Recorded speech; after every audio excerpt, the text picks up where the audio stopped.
Okay, so whilst President Trump is seriously thinking of making Canada the 51st state of America, I believe President Trump himself and many Americans do not know that Canada remains the only country in the entire world that has conquered Washington, D.C., burned down the White House, burned down the Capitol, burned down the Library of Congress, and many other government buildings in Washington, in America.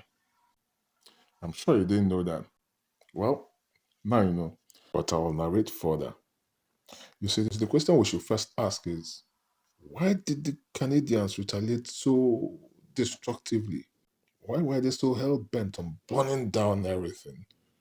Well, the simple answer is vengeance, revenge, retaliation. You see, a year earlier, the American troops invaded York, and when they did, they looted and burned down the whole place. And they even proceeded to Port Dover, which they also burned down. Now, Port Dover was a very busy, active, significant part of Canada and was used for trade at the time. Goods and services were transported, via that port. So the Canadians were livid. So they waited for the opportunity. And once it came, they took it.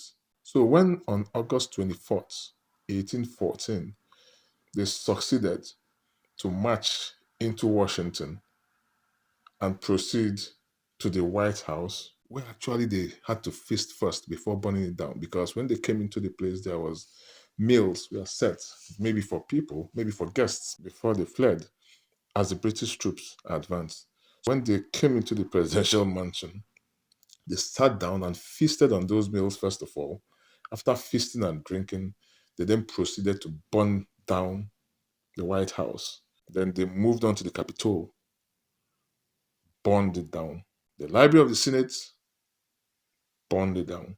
However, the White House was rebuilt, and President John Adams moved back into it in 1817 after the Reconstruction. So I'm not saying anybody is going to burn anybody down or that there's going to be some war or something. It's just an interesting piece of history that I stumbled upon and felt that I should share. It's interesting because many people, particularly many Americans, I believe, do not know this part of their history. That there was a point in time that a country like Canada, not known for wars, actually marched into Washington, conquered it, destroyed it, and then left. It's interesting to know. That's it.